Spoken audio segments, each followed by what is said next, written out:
I was not even aware of. Uh-huh.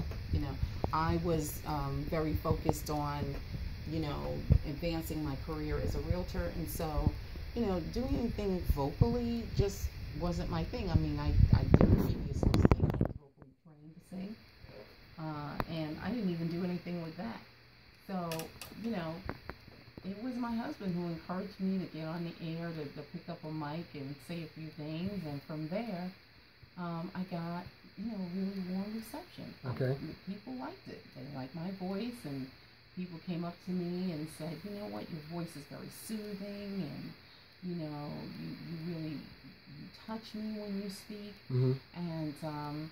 And that was when, you know, I started to feel like I had a calling, a vocation to be a person that spoke to people. All right, so Paul, let's put a pin on that for a second. Mm-hmm. You mentioned your ministry. Now, when I saw you guys, I don't know if I knew you at that time, but when I saw you guys, I did see you up at Greater Shiloh. I need to get a sponsorship from Greater Shiloh. I've been saying their name a lot, you know. Shout out to Pastor Phil and the sponsorship. I'm going to pray on that, Pastor Phil. All right, but yeah, when I saw you guys at Greater Shiloh, I saw you at what you guys described as the Crow's Nest, which, if anybody has been to, let's say, a big church, they normally have an area where the sound is located at, in terms of the mix board and the engineers who are doing the sound, and what is called a pro presenter, which is whatever visuals you're seeing, is all happening in one place. So I saw you and your husband together in the Crow's Nest. Now, you mentioned your ministry. What was your ministry?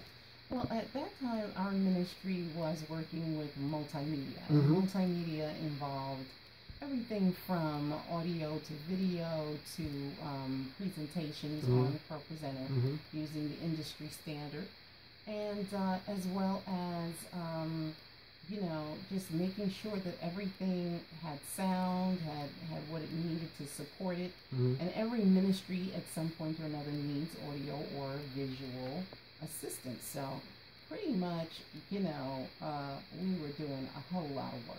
So you guys, and you in particular, Ms. Dee, were getting the technical experience of audio engineering without having to go to audio engineering school or anything of that nature. You were up there working equipment, and at the same time you're starting, or maybe shortly afterwards, you're starting to develop what people are hearing as a great voice also.